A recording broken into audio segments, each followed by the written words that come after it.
দলীয় পদক্ষেপ হলো বলে মনে করছেন? না, তা জানি না, সেটা দল সিদ্ধান্ত নিয়েছে। দল যখন নিয়েছে নিশ্চিতভাবে তার উপরে তো কথা বলার, এবং আমাদের সর্বোচ্চ নেত্রী মুখ্যমন্ত্রী এবং তিনি অল ইন্ডিয়া তৃণমূল কংগ্রেসের চেয়ারপারসন, তিনিই নির্দেশ দিয়েছেন, তার বাইরে আর কিছু হয়। আপনি নেক্সট পদক্ষেপ নিয়ে কি নিতে চলেছেন? আমার পদক্ষেপ ওখানে অসহায় মানুষের যাতে ওরা কোনো বঞ্চিত না হয় তার জন্যেই আমার লড়াই চলবে। আমি মন্ত্রিসভা থেকে পদত্যাগ করলেও আমি ওই এলাকার জনপ্রতিনিধি এমএলএ থাকবো, আমার কিন্তু লড়াই চলবে ওখানে ওই অসহায় মানুষদের জন্য আমার লড়াই চলবেই।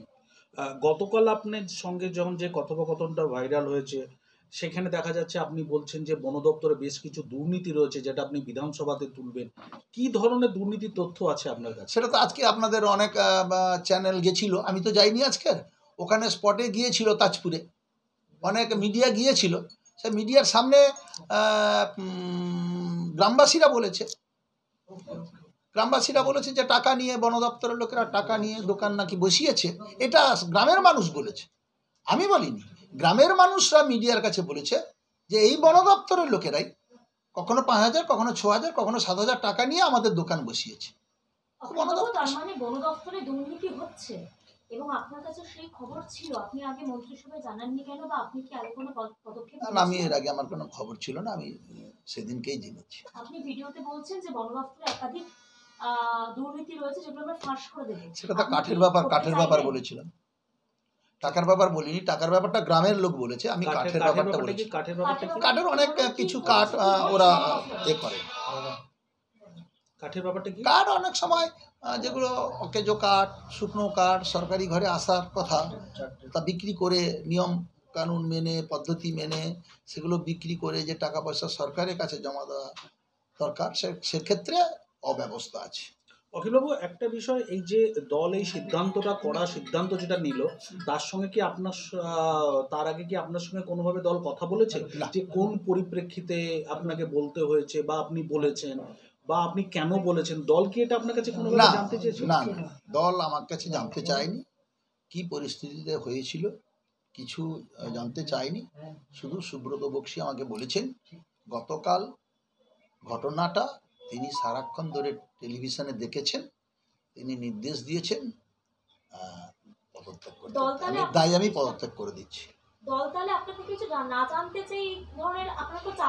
আমি সে ব্যাপারে আমি কোনো মন্তব্য করব না। আমাদের সর্বোচ্চ নেত্রী যেটা নেবেন সেটা, সেই নির্দেশটাই আমাদের কাছে না। আমার কাছে না আমার কাছে কি অপশন ছিল? কিছুই অপশন ছিল না, না এই কথা বলা হয় না। না আমাকে বলা হয়েছিল যে মুখ্যমন্ত্রী পদত্যাগ করতে সুব্রত বক্সীকে বলেছে, সুব্রত বক্সী আমাকে টেলিফোনে বলেছে তোমাকে মন্ত্রিসভা থেকে পদত্যাগ করতে বলেছে। সেটা কবে বলেছে? আজকে এই 2:30-3টার সময়। আপনি কি আগামীকাল কি পদত্যাগ? হ্যাঁ, পদত্যাগপত্র আমি লিখে ফেলেছি। পদত্যাগপত্র দল থেকে আসার পরে আমি লিখে ফেলেছি, এবং সেটা আমি পদত্যাগ কালকেই মুখ্যমন্ত্রীর হাতে দিয়ে দেবো। কোথাও কি কঠোর সিদ্ধান্ত দল নিল, মানে এইরকম একটা বিষয়? না, সেটা দল যেভাবেই সিদ্ধান্ত নিবে সেটাতে আমাকে মেনে চলতে হবে। এটা কঠোর হলো কি নরম হলো দল বুঝবে, কিন্তু কঠোর হলে হবে। মানুষের পাশে আমি সবসময় আছি, এবং ওই অসহায় মানুষরা যাতে কোনোভাবে যারা বঞ্চিত না হয় সেসব ব্যাপারে আমি তাদের পাশে সবসময়। তৃণমূল কংগ্রেসের প্রথম দিনের সৈনিক, কংগ্রেসেরও একই সঙ্গে মমতা বন্দ্যোপাধ্যায়ের সঙ্গে আপনি রাজনীতি করেছেন। দীর্ঘ এত বছর রাজনীতি জীবনে, এতবারের বিধায়ক, এতবারের মন্ত্রী, তারপরে এই ধরনের সিদ্ধান্ত একটা কোথাও কি একটু কষ্ট লাগে? আমি তো দলের বাইরে নয়, আমি যতবারই এমএলএ হই না কেন দল আমাকে টিকিট দিয়েছে, এমএলএ করেছে, মন্ত্রী করেছে মুখ্যমন্ত্রী, তো তার বাইরে তো আমি কোনো যেতে পারি না। আমি নিশ্চিতভাবে সেই কথা আমি মেনে চলব। মুখ্যমন্ত্রীর সঙ্গে কি কথা বলবেন আপনি? না, আজকে কোনো কথা বলবো, কালকে পদত্যাগপত্র দেওয়ার সময় কথা বলবো।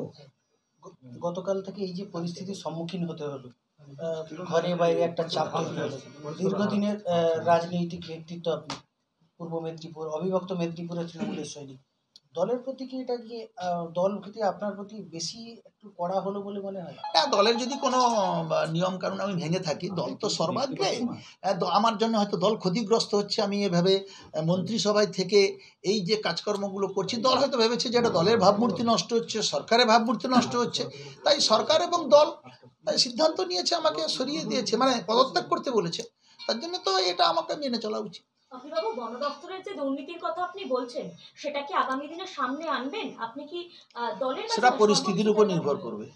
বলছি মুখ্যমন্ত্রীর সঙ্গে যেহেতু প্রশাসনিক তিনি এখন মুখ্যমন্ত্রী হেড, তো এই পদত্যাগের কথা দলের থেকে বলাটা ঠিক নাকি সরকারের পক্ষ থেকে বলবে? না, আমাকে সুব্রত বক্সী বলেছে টেলিফোনে, তাকে হয়তো নিশ্চিতভাবে মুখ্যমন্ত্রী আমাকে এই কথাই বলেছেন। মুখ্যমন্ত্রী সারাক্ষণ টিভি দেখেছেন, টিভি দেখে পদত্যাগ করতে বলেছে। সেটা তো মুখ্যমন্ত্রীও তো দলের সুপ্রিমো, অল ইন্ডিয়া তৃণমূল কংগ্রেসের প্রেসিডেন্ট, চেয়ারপারসন, রাজ্য সভাপতিকে বলেছেন, রাজ্য সভাপতি আমাকে বলেছে, আমি পদত্যাগ করে দিয়েছি। দলের অভিভাবক হিসেবে মুখ্যমন্ত্রীর নির্দেশ, উফ, দলের রাজ্য সভাপতির পক্ষ থেকে এই নির্দেশটা কি মেনে চলবেন, না সাধারণ মানুষ বা আপনার এলাকার যারা ভোটার তাদের পাশে থাকবেন? না না, আমি পদত্যাগ করে দিয়ে সাধারণ মানুষের পাশে থাকবো। মানে ব্যক্তি অখিলগিরির লড়াইটা জারি থাকবে। ব্যক্তি অখিলগিরি নয়, ওখানে আমি তো পদত্যাগ করছি মন্ত্রিসভা থেকে, কিন্তু আমি তো ওখানে এমএলএ থাকবোই রামনগরের। আমি এমএলএ হিসাবে, জনপ্রতিনিধি হিসাবে আমার লড়াই চলবে।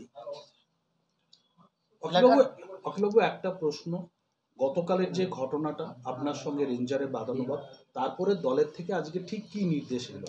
বললাম তো, এই তো হ্যাঁ, কি দল থেকে নির্দেশ এসছে 2:45, এখন না কথা বললো 2:45 নাগাদ আমাকে ফোন করে বলেছে, সুব্রত বক্সী নিজে ফোন করে বলেছে পদত্যাগ করতে, এবং বলেছে যে মুখ্যমন্ত্রী কালকে সারাদিন এই ঘটনাটা টিভিতে দেখেছেন, সবকিছু পর্যবেক্ষণ করেছেন, পদত্যাগ করতে বলেছেন। আপনি পদত্যাগ করছেন? হ্যাঁ, আমি লিখে ফেলেছি, বললাম তো। আচ্ছা, মেল